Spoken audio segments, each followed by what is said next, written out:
Bismillahirrahmanirrahim. Assalamualaikum warahmatullahi wabarakatuh.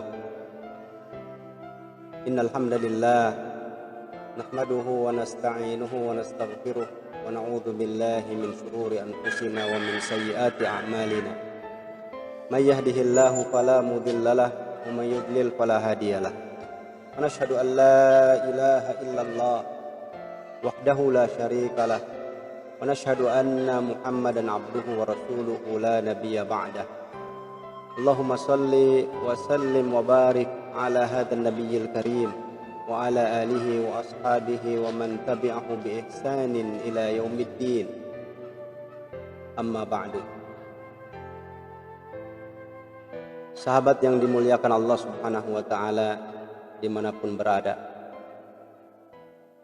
tidak henti-hentinya kita panjatkan puji dan syukur kepada Allah Subhanahu wa taala atas beragam karunia dan kenikmatan yang diberikan kepada kita sampai detik ini.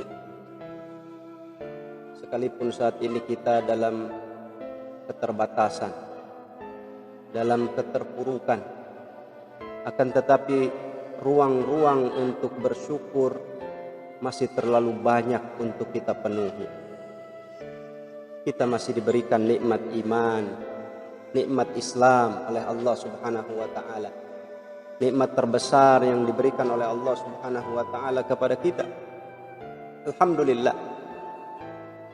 Mudah-mudahan Allah Subhanahu wa taala senantiasa menguatkan nikmat iman dan Islam dalam diri kita. Dalam sebuah ayat Allah Subhanahu wa taala berfirman tentang nikmat iman ini dalam surat Ali Imran, firman Allah Subhanahu wa taala, innal ladzina kafaru wa matu wa hum kuffarun falan yuqbala min ahadihim mil'ul ardi dhahaban walau iftada bi. Sesungguhnya orang-orang yang ingkar kepada Allah, tidak beriman, dan mereka meninggal dalam keadaan tidak beriman, dalam keadaan ingkar kafir kepada Allah Subhanahu wa taala, maka tidak akan diterima dari salah seorang dari mereka sepenuh bumi, emas sepenuh bumi tidak akan diterima oleh Allah Subhanahu wa taala untuk menebus diri mereka. Oleh karena itu, sahabat sekalian, dalam suasana keterbatasan dan keterpurukan ini, sekali lagi ruang-ruang bersyukur masih banyak yang harus kita penuhi. Kita bersyukur atas nikmat sehat, nikmat afiat, dan nikmat-nikmat lainnya yang tidak mungkin bisa kita hitung. Wa in ta'uddu nikmatallahi la tuhsuha.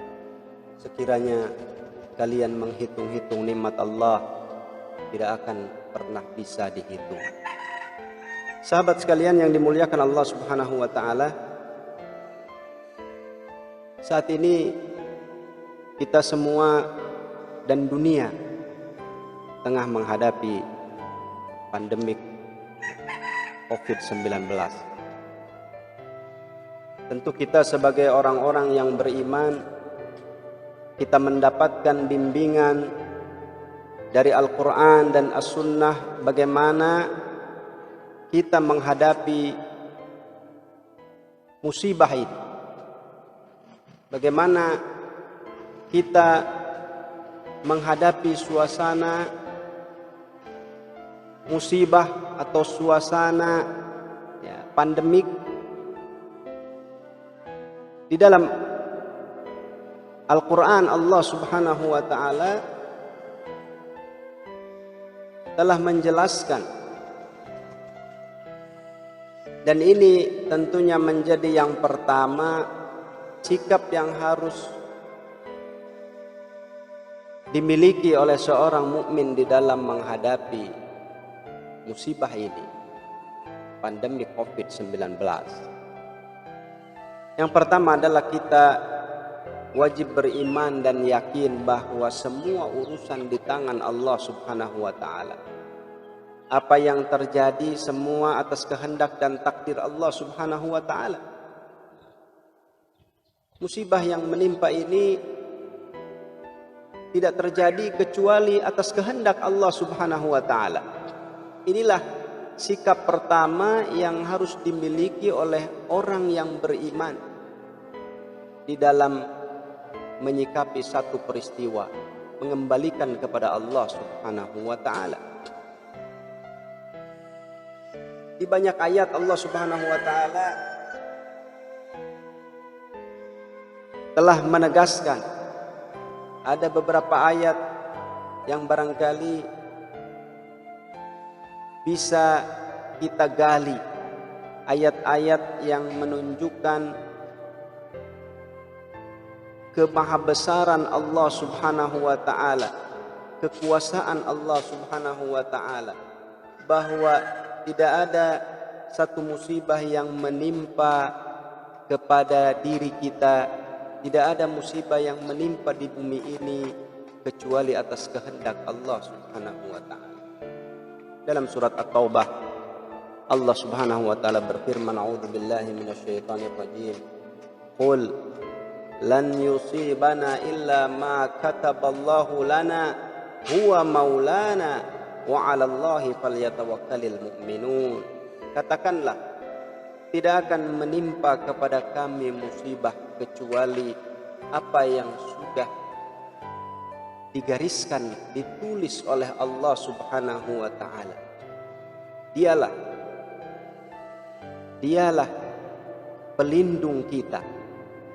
Dialah pelindung kami, dan kepada Allah lah hendaklah orang-orang yang beriman bertawakal. Kemudian juga di ayat lain Allah Subhanahu wa taala berfirman, ma asaba min musibatin fil ardi wala fi anfusikum illa fi kitabin min qabli an nabra'aha inna dzalika 'ala Allah yasir. Tidaklah satu musibah menimpa di bumi ini dan terhadap diri kalian kecuali itu semua telah tercatat di dalam kitab, di dalam Lauhul Mahfuz sebelum Allah Subhanahu wa taala mewujudkannya. Sesungguhnya Allah Subhanahu wa taala, sesungguhnya hal tersebut mudah bagi Allah Subhanahu wa taala. Dan ayat-ayat yang lain yang banyak kita temukan yang menjelaskan bahwa Allah Subhanahu wa taala yang berkehendak atas segala sesuatu. Di dalam hadis juga ketika Rasulullah sallallahu alaihi wasallam memberikan wasiat, memberikan nasihat kepada Abdullah bin Abbas dalam sebuah hadis, di mana potongan hadis tersebut Rasulullah sallallahu alaihi wasallam mengatakan, wa'lam annal ummata law ijtama'at ala an yanfa'uka bi syai' lam yanfa'uka illa bi syai'in qad kataballahu lak wa in ijtama'u ala an yadurruka bi syai' lam yadurruka illa bi syai'in qad katabahu Allahu 'alaik rufi'atil aqlam wa jaffatis suhuf. Ketahuilah, sesungguhnya umat manusia ini kalau mereka berkumpul semuanya untuk memberikan manfaat kepadamu dengan sesuatu, ketahuilah mereka tidak akan dapat memberikan manfaat kecuali sesuatu yang sudah dicatatkan oleh Allah Subhanahu wa taala untukmu. Dan apabila mereka berkumpul untuk memberikan madarat kepadamu dengan sesuatu, ketahuilah mereka tidak mampu memberikan madarat kecuali sesuatu yang sudah dicatatkan oleh Allah Subhanahu wa taala kepadamu. Rufi'atil aqlam, telah diangkat pena, wa jaffatis suhuf, dan telah kering lembar-lembar suhuf catatan Allah Subhanahu wa taala.